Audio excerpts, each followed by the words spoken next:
noite a todos, a paz do Senhor, irmãos. Ao nosso Deus toda a honra, toda a glória e todo louvor. Eu, missionário Gabriel Gomes, estou muito feliz. Irmão, foi muitos anos, bota aí bastante. Só de diácono foram 4 anos, irmão. Pastor, o senhor tem quantos anos? É mistério. A gente que começou um pouquinho cedo, né? Desde os 12 anos. E para mim é uma honra poder falar em casa, poder pregar na minha casa espiritual, né? Quero saudar também nossos irmãos da live com a paz do Senhor. Hoje eu tenho a felicidade de ter alguns amigos lá do meu trabalho que já confirmaram que estão vendo a live, né? E o bom é que alguns deles são de cargo superior, né, irmão? São supervisores, encarregados, né?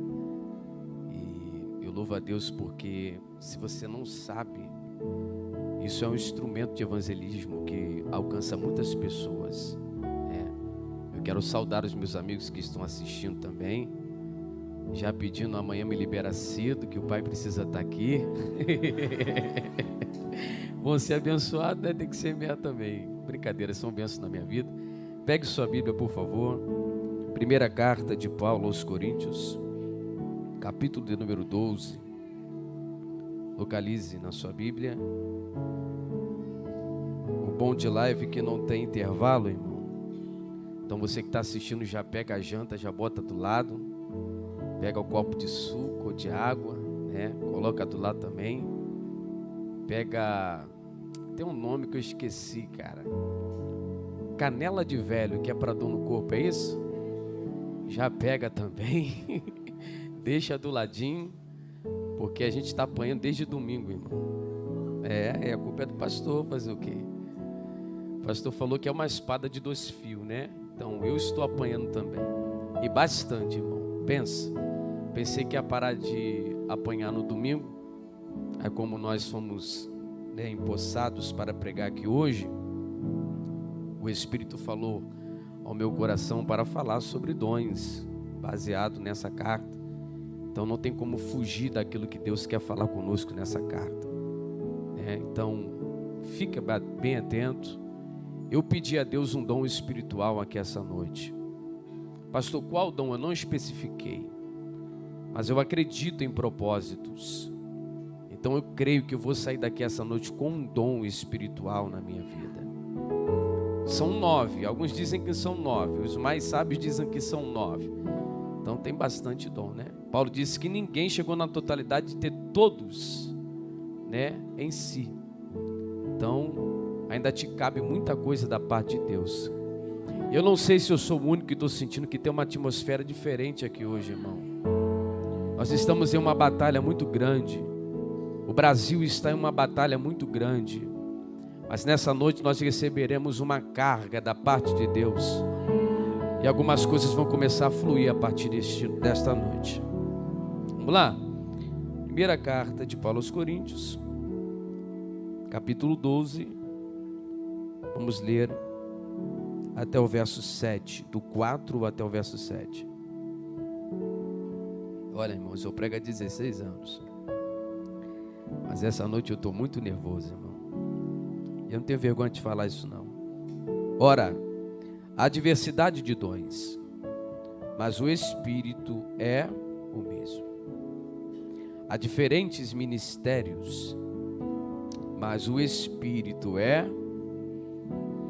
Há diversidades de operações, mas o Espírito é o mesmo de Deus, que opera tudo em todos. Verso 7. Mas a manifestação do Espírito é dada a cada um para um proveito comum. Mas a manifestação do Espírito é dada a cada um para um proveito comum. Diga graças a Deus. Essa epístola que foi escrita pelo apóstolo Paulo, que foi o homem que sintetizou a nossa fé e desvinculou a mesma do judaísmo, revelando para a igreja do primeiro século que existe algo muito maior do que a religião, falando sobre a graça, falando sobre o Filho de Deus, falando sobre salvação. Dentre as igrejas que Paulo ele fundou, a igreja que foi colocada, estabelecida na cidade que ela mesma nasceu, chamada Corinto, ela se diferencia pela potência que ela tinha diante das demais. Se você perceber, a carta que Paulo escreveu para exemplificar batalha espiritual é a carta aos Efésios. Era a segunda maior capital do paganismo. Então a opressão ali era gigantesca. Então você lê lá no capítulo 6, na carta de Paulo aos Efésios, a partir do verso 10, sobre a armadura de Deus. E ela tem duas finalidades. Ele diz que é para suportar o dia mau e vencer as astutas ciladas do inimigo. Para esta igreja não há essas recomendações. Se você perceber, Corinto ela tinha o seu diferencial. Era uma igreja que evoluiu bastante. Nós temos que entender que existem pessoas, e nós também, se não tomarmos cuidados, teremos o mesmo defeito de não saber lidar com a evolução, não saber lidar com o crescimento. Corinto não necessitava mais de crescimento. Tudo que ela precisava no âmbito espiritual ela já tinha. Claro, como era uma igreja que tinha seres humanos, então ela tinha os seus defeitos. O maior defeito dessa igreja era a desorganização. Paulo fala que ela esquece um pouco o amor. Você lê isso no capítulo 13. Ele revela a potência do amor, dizendo que o amor tudo crê, tudo suporta, tudo espera, tudo acredita, que não adianta falar a língua dos anjos, a língua dos homens, curar os enfermos, visitar as viúvas, sustentar os órfãos. Se não tiver amor, nada disso vale. Mas todo o contexto está interligado aos dons do Espírito. Paulo, ele funda esta igreja quando ele vai no finalzinho da sua segunda viagem missionária, já indo para a terceira. E ele fica pregando naquela cidade durante 1 ano e 6 meses. Depois de 1 ano e 6 meses pregando naquela cidade, ele ganha a primeira família. Diz a Bíblia que ele ganha Crispo. E quando ele ganha Crispo, automaticamente, era uma dinâmica da igreja primitiva, se levavam pessoas para dentro de suas casas para contar boas novas. Isso aqui é interessante, era um ato comum. Quando eu recebi uma vitória, eu ia até o vizinho, chamava ele para entrar dentro da minha casa, e dentro da minha casa eu contava as boas novas daquilo que aconteceu na minha vida. Logo, a casa de um cristão era conhecida por uma casa que se contava boas novas. E diante desse passo a passo de conquistando famílias e famílias, a igreja de Corinto ela cresce. Mas foi depois de 1 ano e 6 meses que Paulo ele ganha a primeira família para Jesus. E aqui eu quero que você entenda que tem gente que vai ouvir a sua pregação, mas não vai aceitar agora. Mas a semente foi plantada e em algum momento essa semente vai quebrar, vai criar raízes, vai florescer e essa pessoa vai se converter. Só que nós queremos um resultado imediato, e quando o resultado imediato não se manifesta, nós desistimos daqueles que nós deveríamos ter um pouco mais de paciência. Você está entendendo o que eu estou falando? Porque existem 2 processos. Existem aqueles que aceitaram a Jesus como seu Salvador, e existem aqueles que aceitaram a Jesus como seu Senhor. Existem pessoas que você vai andar do lado dela, ela vai aos templos, ela é frequentadora, ela é simpatizante, ela crê que Jesus é o seu Salvador, mas ela não confessa a Ele como Senhor, porque que confessa a Ele como Senhor não se manda, é Ele que manda. A palavra Senhor está no imperativo daquele que governa. Então você vai ver gente que vai confessar Jesus é o Salvador, mas não vai confessar que Ele é o seu Senhor. Essa é a diferença que existia na igreja de Corinto. Existiam pessoas que confessavam Ele como seu Salvador, mas não confessavam como seu Senhor, porque na hora de obedecer não fazia aquilo que Paulo orientou, faziam aquilo que queriam. Paulo era um mentor.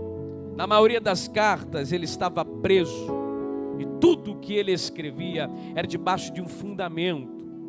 Paulo estava lá preso e chegou até ele algumas notícias. Essa carta ela tem 2 propósitos.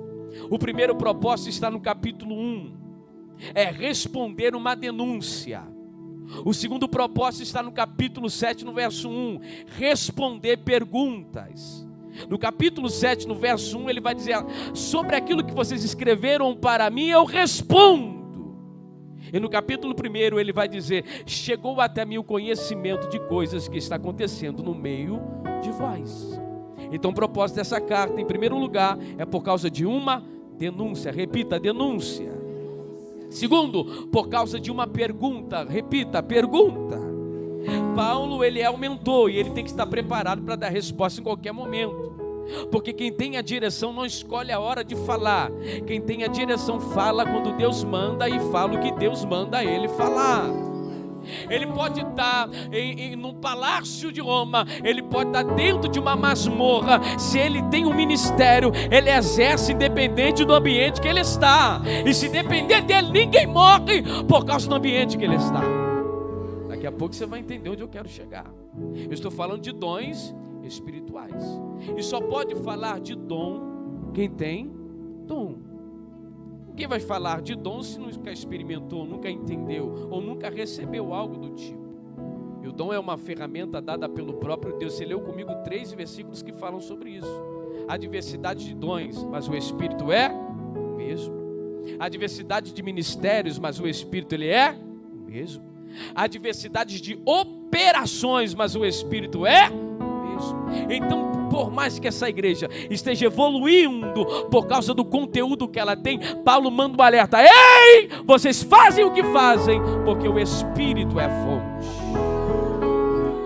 Isso é um recado para quem prega, isso é um recado para quem canta, isso é um recado para quem faz o que for na obra de Deus, não anulando que cada obra, cada responsabilidade tem uma causa. Paulo está dizendo: gente, o que interessa é da onde esse dom está saindo, é da onde o teu ministério está saindo. E Paulo está revelando para a igreja de Corinto: revele para todos que independente de quem prega, de quem canta, de quem louva, de quem ensina, vem da parte do Espírito, ele é a fonte da igreja.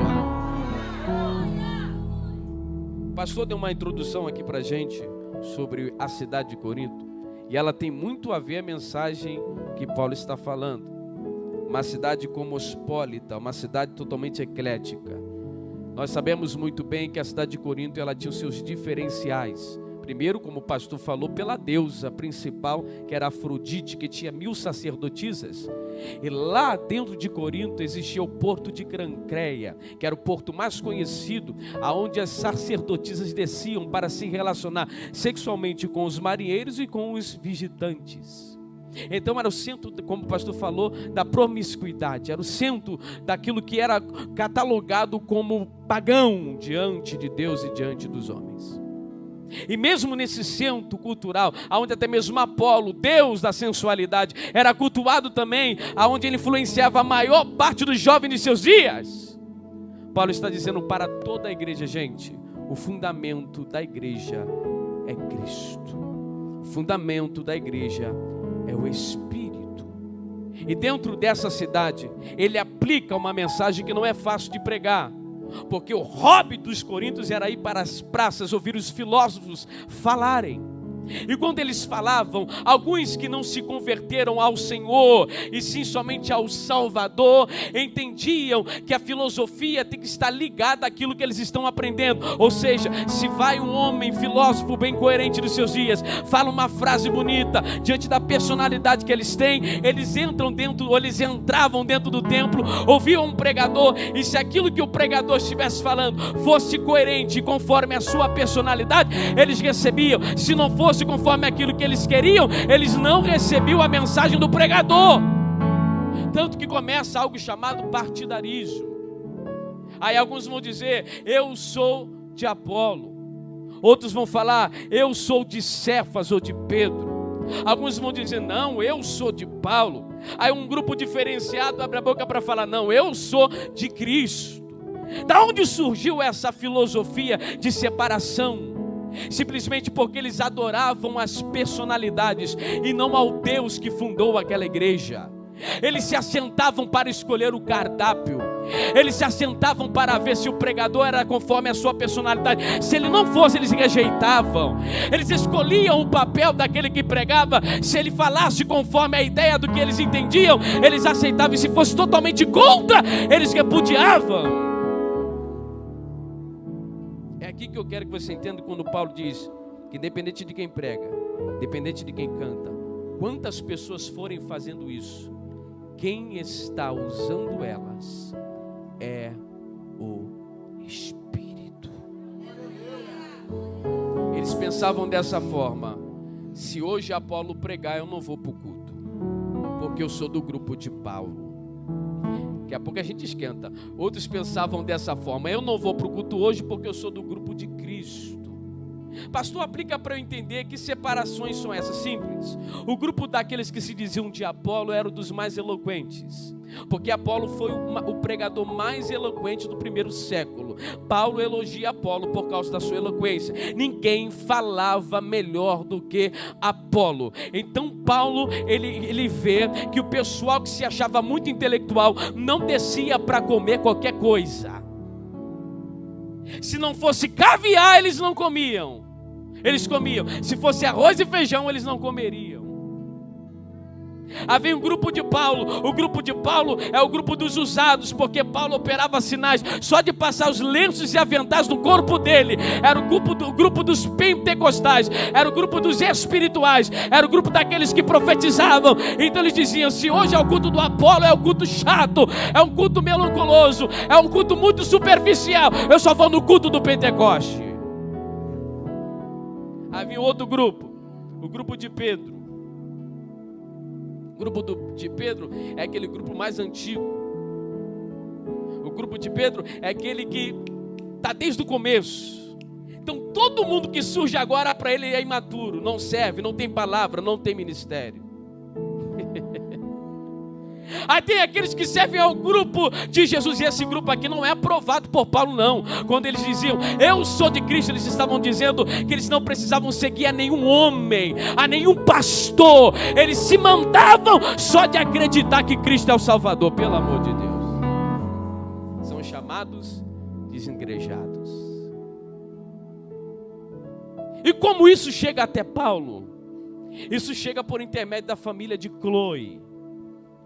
Uma mulher vai até a prisão de Roma, onde estava Paulo, e vai dizer: olha, eu tenho que te passar uma denúncia. E aqui vai uma coisa que eu quero falar para vocês.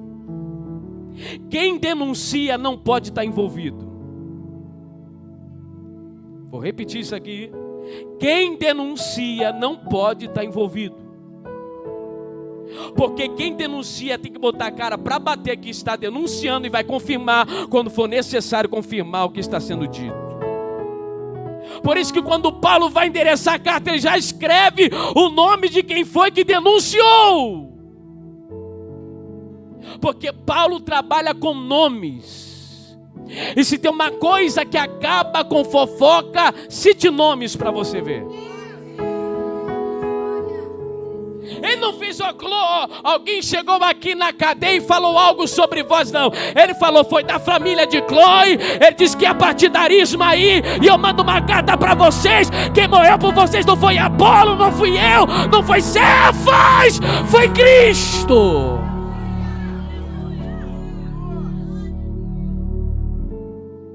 E tem outra questão: se for para denunciar, denuncia para quem vai resolver. Vamos chegar nos dons, isso aqui está ligado aos dons. Se for para denunciar, olhe para alguém e diga para ele isso, por favor, diga para ele, Deus precisa falar com ele. Diga: se for para denunciar alguma coisa, denuncia para quem vai resolver. Fala: não dá rodeio, irmão, entrega o rolo. É para quem vai resolver. Se não vai falar para quem vai resolver, então fecha a tua boca e vai orar. nós, eu estou falando de mim, eu estou falando de você, estou falando de nós, somos culpados por todas as fofocas que surgem, porque nós somos os ouvidos que ouvem, e não somos a boca que denuncia. Me ajuda, Jesus. Mas hoje, antes de você abrir a boca para profetizar, antes de você abrir a boca para você pregar, você vai abrir a boca para denunciar. A partir do momento que você sabe e não ora e não faz nada, você é conivente, você já está vivendo, você já está com culpa no cartório. Por isso você não denuncia. Quem denuncia não pode ter culpa. E a maior prova é Gênesis 37. Porque quando José chega diante do pai, está escrito, ele trouxe uma má fama deles para o seu pai. Uma má fama de quem, irmão? De seus irmãos. Olhe para cá, por favor. Para quem José está falando? É para o tio? São para os vizinhos? É para o melhor amigo dele? Para quem José está falando, irmão? É para o pai. Porque ele sabe que o pai pode resolver. Deus quer te levantar para denunciar. E tem gente que só está errando porque você ainda não denunciou isso. Eu não estou falando de fazer fofoca, eu estou falando de você ajudar. Porque quem vê o irmão indo na direção do buraco e não muda a rota dele, está conivente com a queda que ele vai ter. Mas eu profetizo que Deus vai te dar tanta graça que você não vai parar mais. Você vai começar a denunciar. Denuncia antes de pregar, irmão. Denuncia antes de cantar, irmão. Denuncia antes de colocar uma roupa para ir para o culto. Antes de tudo isso, denuncie. O Espírito está dizendo, fala. Porque se você calar a boca, alguém vai morrer. Irmãos, eu vim entregar um mistério. Hoje eu botei uma meta, vou fazer um jejum até aqui. Deus falou, vai mais antes, vai mais adiante. Eu falei, que isso, Jeová? Vai. E quando Deus manda eu fazer essas coisas, é porque se não denunciar vai ter morte na casa. Meu Deus do céu. Fica chateado com o pastor Gabriel, não. Quando você denuncia, já percebeu, as coisas mudam. Porque a mensagem chegou naquela igreja. E quando a mensagem chega, Paulo fala, gente, vamos consertar o negócio? Vamos todos falar a mesma língua. Você sabe que existe um poder muito grande quando nós falamos a mesma língua. Leia Gênesis capítulo 11. Quem lembra da Torre de Babel aqui? Levante a mão. Quem conhece a Torre de Babel? Quem já ouviu falar da Torre de Babel? E se eu te falar que o próprio Deus disse naquele texto que ninguém podia vencer aquele povo na terra, nem no céu, em qualquer outro lugar a não ser Ele? O próprio Deus disse assim, desçamos para ver o que os homens estão construindo. Leia depois, é a exegese mais fiel do versículo. E quando o próprio Deus desce, Ele diz assim, porquanto todos estão empenhados em fazer a mesma coisa e falam a mesma língua, tudo quanto eles intentarem em fazer dará certo, porque falam a mesma língua. Porquanto desçamos e confundamos eles, para que parem esta obra. Você não entendeu nada, né, irmão? Para uma igreja que fala a mesma língua, o próprio Deus revela em Gênesis 11, só eu posso parar este povo, porque se eles falarem a mesma língua, não tem demônio que fica na frente, não tem principado que fica na frente, não tem barreira que fica na frente. Enquanto eu falo a mesma língua, Deus vai abençoar você e vai abençoar a mim também, e ninguém sai perdendo da história quando você fala a mesma língua.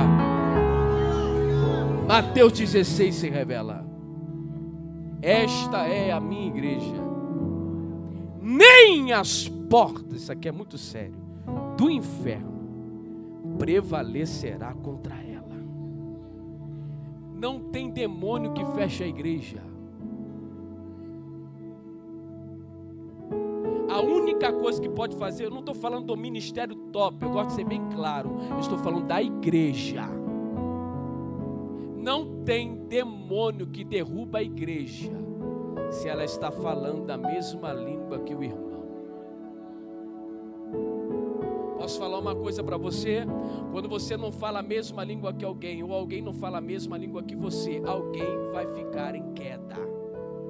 Alguém sai ferido, alguém quer se matar. Já percebeu isso? Alguém quer se desviar, alguém não quer estar mais no próximo culto, alguém fica magoado dentro de casa, alguém joga piada no WhatsApp, alguém joga indireta no Facebook ou no Instagram. Alguém sempre sai mais ferido que o outro. Mas quando falam a mesma língua, é a mesma coisa de Juízes capítulo 1. Está escrito: Rubem disse para o povo de Judá: você vem, guerreia a minha guerra. Depois que a gente vencer a minha guerra, eu vou e guerreio a tua guerra, e nós dois venceremos qualquer inimigo. Você não entendeu? Foi nada. Só que a geografia era paradoxal, porque para Judá era de batalha de frente, e para o povo de Rubem era batalha pela retaguarda. Se você não pegar isso, você está cru, irmão. Era como se ele estivesse dizendo: eu te ajudo a avançar e você cuida da minha retaguarda. Eu te ajudo a avançar. Eita Deus do céu. Ai, chomanaga, subinagai. Se Deus estiver nesse negócio, vai ter crente que vai andar a partir de hoje, e vai ter crente que não vai sofrer traição, porque quando um avança, Deus cuida da tua retaguarda.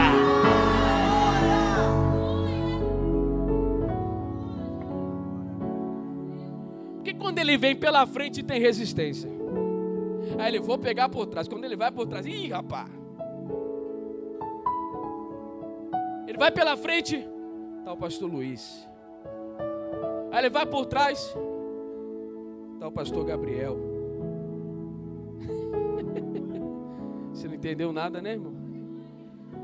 Você está cercado por algo que não vai permitir que o diabo entre para fazer a paz. Você quer receber da parte de Deus hoje? Eu profetizo, irmão, que a partir de hoje vai haver um avanço sobrenatural na tua vida. Porque o Deus que te manda avançar diz assim: eu também cuido da tua retaguarda. Não temas. Não tema de quem vem pela frente, de quem vem pela trás, de quem vem pela direita, de quem vem pela esquerda. Porque se você entender que por cima estou eu, você vai avançar, vai progredir, vai caminhar. Fala, igreja de Corinto, tem dons, tem crescimento, mas falta organização. E essa epístola é uma epístola de organização. Vou te provar. Paulo vai tratar sobre o assunto das ofertas. Precisava se organizar o que era a ideia das ofertas. Paulo fala sobre o costume das mulheres cultuarem. Precisava organizar a questão dos costumes das mulheres cultuarem. Paulo vai falar sobre a questão do partidarismo, dizendo que na igreja não pode haver diversos grupos. Existe só um grupo, uma família, um só corpo. E por último, ele vai tratar sobre os dons espirituais. Por que eu falei de tudo isso? Porque isso aqui é o último. Antes de você querer ser usado por Deus, você precisa ser uma pessoa de Deus. Quando Deus promete a Abraão, antes de falar qualquer coisa, está escrito em Gênesis 15: tu serás uma bênção. O propósito de Deus maior na tua vida não é que tu tenhas muitas bênçãos, é que tu sejas uma bênção. É alguém falar: eu gosto de andar do pastor Magno porque ele é uma benção. Eu gosto de andar do lado do pastor Wellington porque ele é uma benção. Não sei o que esse homem tem. Onde ele pisa as coisas abrem. Onde ele chega alguém me trata bem. Onde eu vou com ele as coisas fluem. Porque você não tem a bênção. Você é a própria bênção de Deus na terra. E a chave foi dada na mão do homem. E o homem precisa entender isso. Enquanto o homem está indo atrás de chaves, lá no Éden ele já entregou. E disse: sujeitai a terra, dominai a terra, frutificai, multiplicai. O negócio já está em você, e você está procurando nos outros, está procurando em eventos, está procurando em lugares. Deus já te deu. Pega, usa e abre, pega, usa e vai, pega, usa e faz. Está contigo o que você está procurando nos outros. Aí ficam olhando o ministério de louvor cantar. Ah, Senhor, usa ele para mim. Deus está dizendo, já está em você. Desperta o dom que há em ti, Timóteo. É Paulo dizendo, ei, Timóteo, eu estou sofrendo aqui porque você já recebeu e não me ativou. Ativa, rapaz, tem um continente inteiro para ganhar.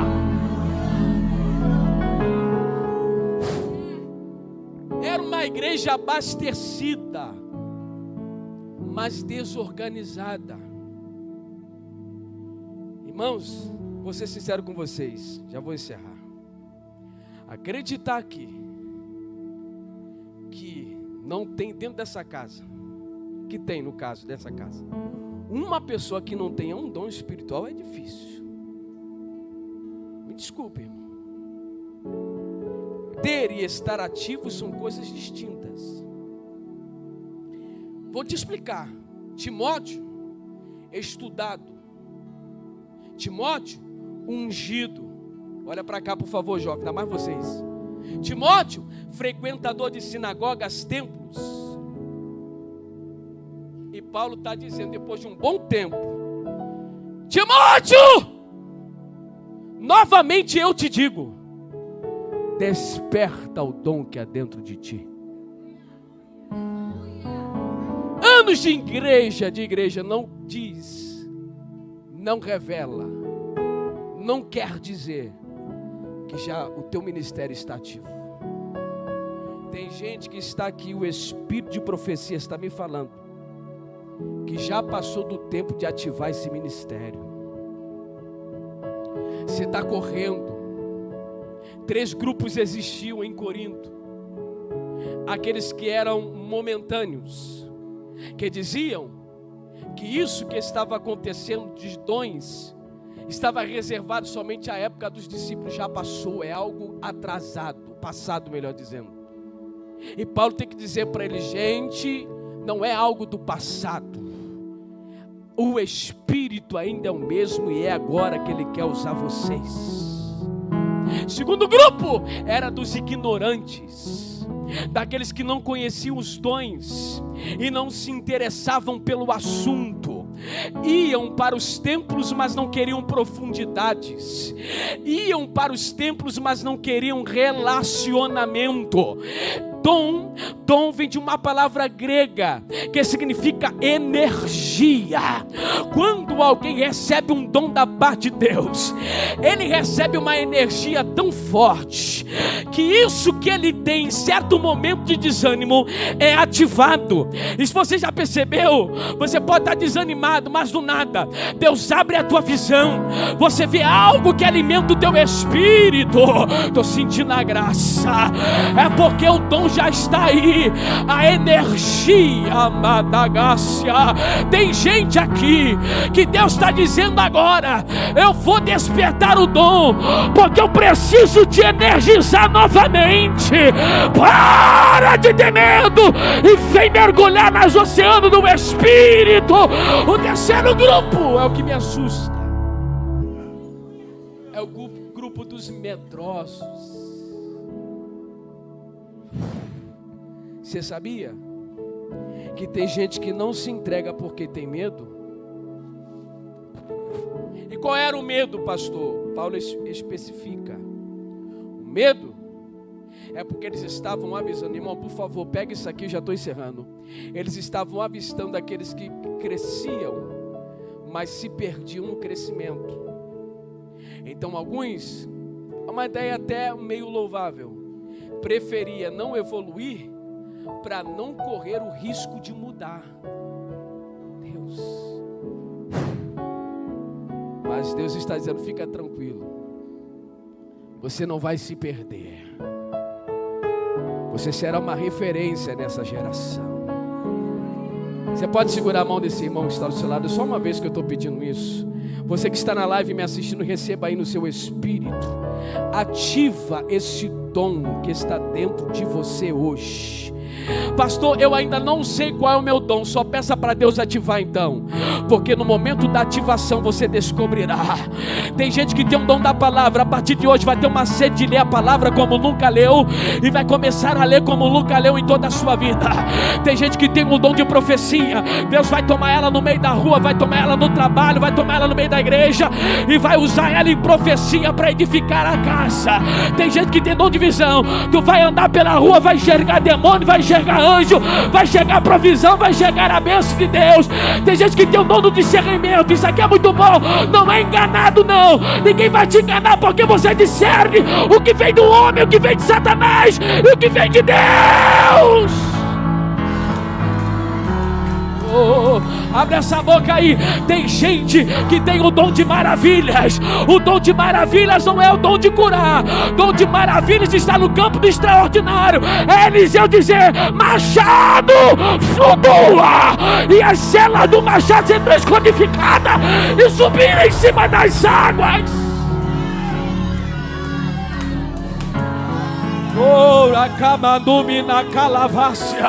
Deus vai te dar dom de maravilha. Você não vai precisar de chave não. Você vai passar pela porta com ela fechada. Dom de maravilhas está no campo do extraordinário. Quando eu aprendi isso eu fiquei doido, irmão. Que tem gente, pastor Marcos, que confunde dons de maravilhas com dons de curar. Não. Dom de maravilhas está no campo do extraordinário. Tem prova bíblica? Tem muitas. Sabe qual é o dom de maravilhas? É Eliseu falar para um ferro, do machado. Estou falando do cabo. Estou falando do quê? A lei da física é bem clara. Que aquilo que é leve, e aquilo que é pesado. Mas a Bíblia diz que o que aconteceu com o ferro?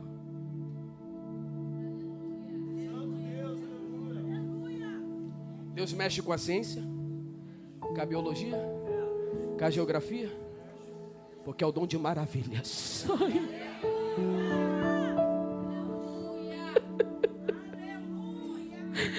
O que Deus vai colocar nas tuas mãos, ninguém vai entender, mas é mistério de Deus.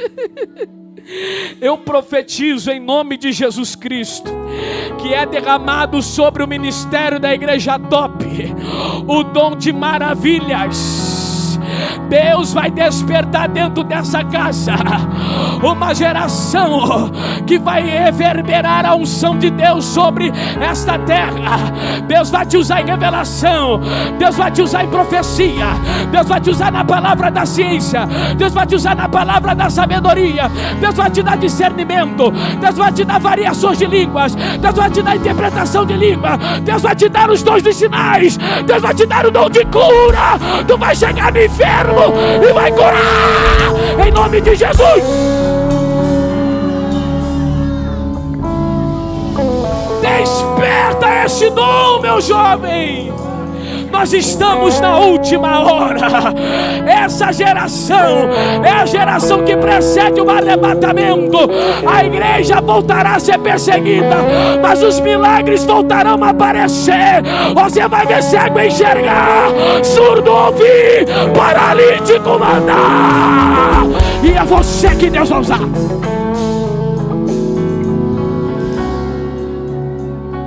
Ai.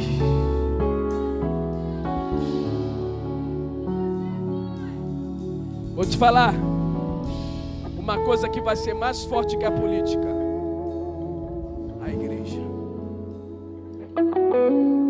É só para os espirituais. Ainda bem que está gravado. Nós estamos entrando no processo da última hora.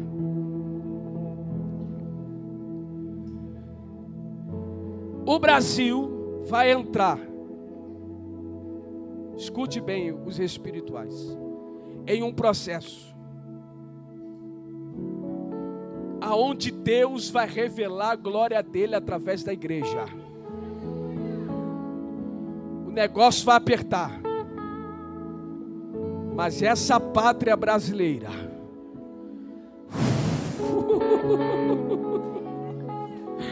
vai contemplar o leão despertando. Do Amaduki Mansarabia. Eminakanda lava shominaga. Eminarabacandaraba xandaraba. Estou sentindo. Eminacando quevadagadabadacando camadu remas. O leão vai começar a rugir no Rio de Janeiro. O leão vai começar a rugir em São Paulo. O leão vai começar a rugir em Minas Gerais, em Goiás, em Brasília. Ai, o leão vai começar a rugir no Nordeste. O leão vai começar a rugir em Rio Grande do Sul, Rio Grande do Norte. Quem crê nessa profecia, receba a graça para profetizar. Desperta, leão! Desperta, leão! Desperta, a igreja brasileira! E vamos voltar para fora os dons espirituais!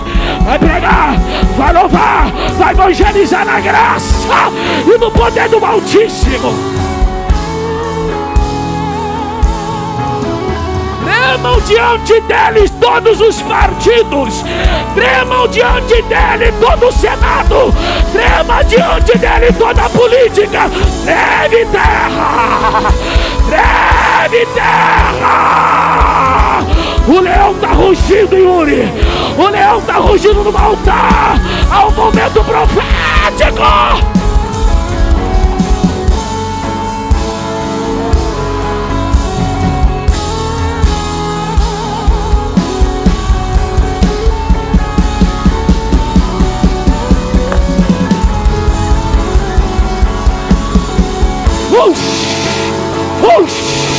Bota pra fora esse dom aí, rapaz.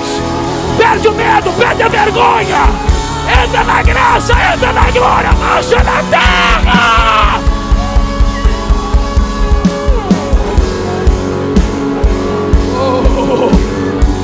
Ai. Diante da majestade de Jesus,